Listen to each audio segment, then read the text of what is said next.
Pense no seu último dia de trabalho. Você recebe 10 e-mails elogiando sua performance. Seu chefe diz que você fez um ótimo trabalho.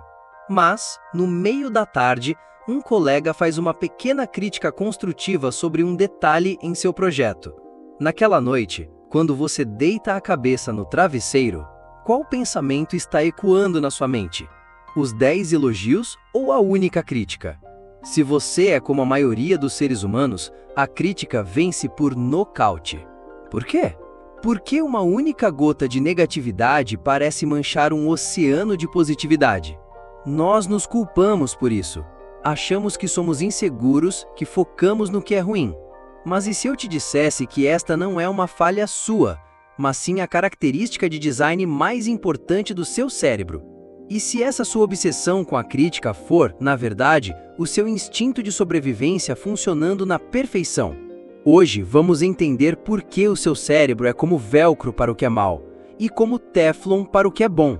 O primeiro e mais fundamental motivo para este fenômeno é um recurso de fábrica do nosso cérebro, a sua configuração padrão, o viés da negatividade. Para entender isso, precisamos viajar no tempo, para a savana africana, o ambiente que esculpiu a nossa mente. Para os nossos antepassados, a vida era um jogo de sobrevivência de alto risco. Nesse jogo, existiam 2 tipos de erros que se podiam cometer.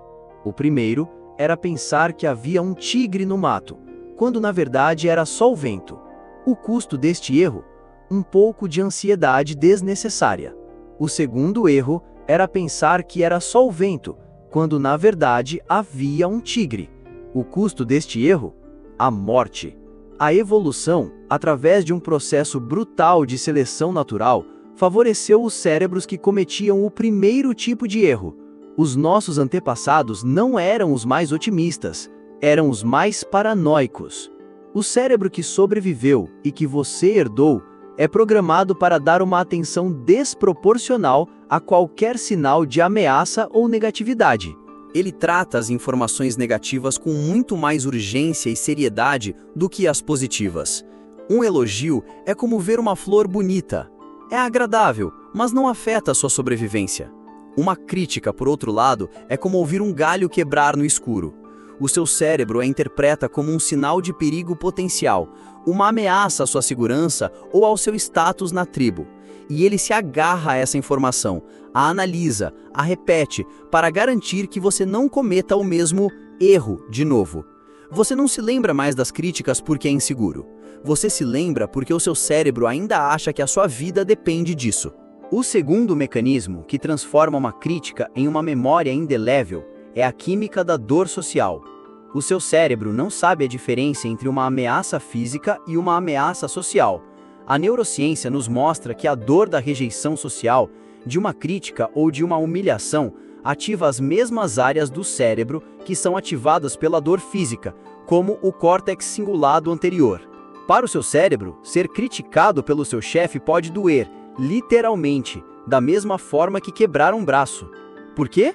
Porque para os nossos antepassados, a exclusão da tribo era uma sentença de morte.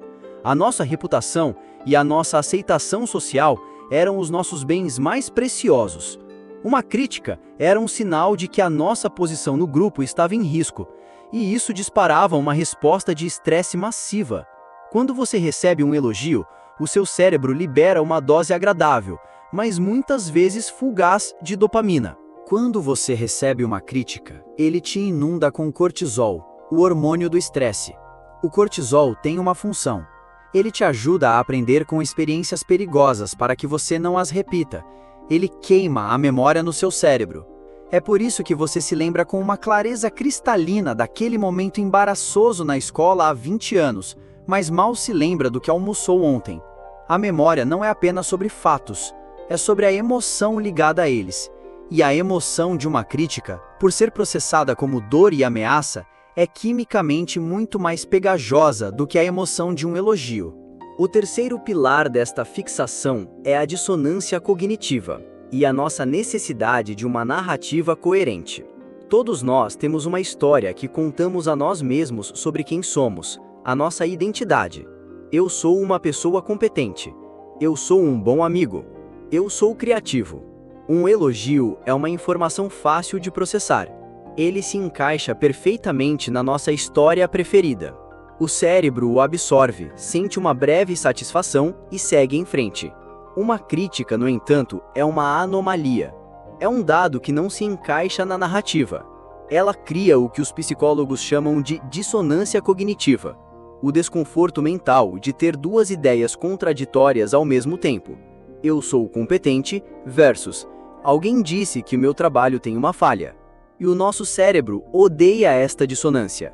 Ele entra em modo de resolução de problemas, desesperado para restaurar a coerência. E como ele faz isso? Ruminando. Ele pega na crítica e a vira de todos os ângulos. Será que a pessoa está certa? Será que eu sou uma fraude? Como posso provar que ela está errada? O seu cérebro não está ruminando para se torturar. Ele está ruminando para tentar consertar a sua história. Ele fica obcecado com a crítica porque ela é um quebra-cabeças que ele precisa resolver para que a sua identidade volte a fazer sentido. Um elogio é uma peça que se encaixa perfeitamente. Uma crítica é uma peça que não encaixa, e o seu cérebro ficará tentando forçá-la no lugar a noite inteira.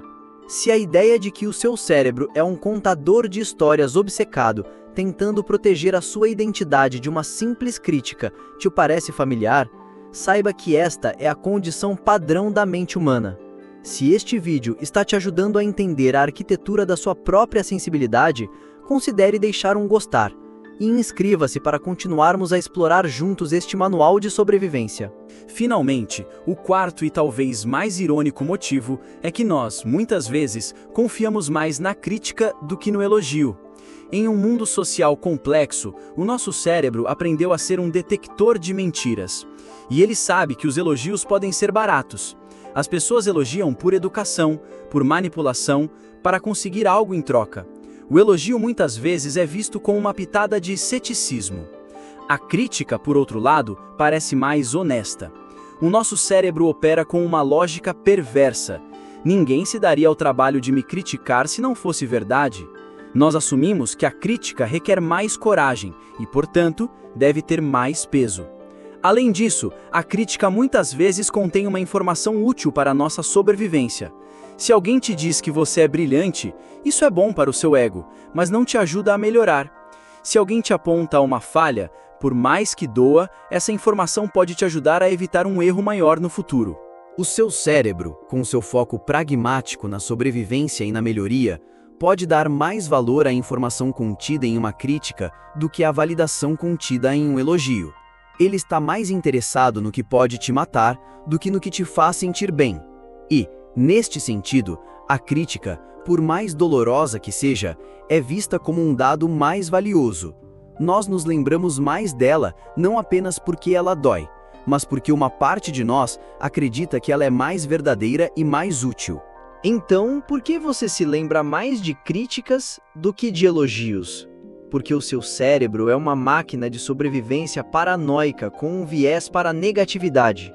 Porque a dor social de uma crítica é processada como dor física e gravada com a química do estresse.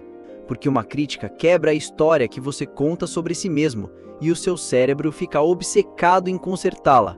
E porque, ironicamente, nós tendemos a acreditar mais na dor do que no prazer.